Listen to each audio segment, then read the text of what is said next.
నిలిచేది ధర్మం, న్యాయం, సత్యం. ఈ మూడింటి వెంటనే విజయం అనేది ఉంటది.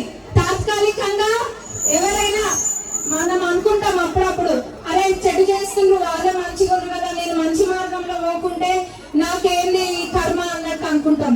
కానీ అది న్యాయం అయితే విజయం ఉంటది. మనం ఎక్కడ చూసినా, ఏ కథలలో చూసినా, నిజానికి చూసినా, ఈ రోజుకి కూడా న్యాయం వైపే చివరికి విజయం ఉంటది. మన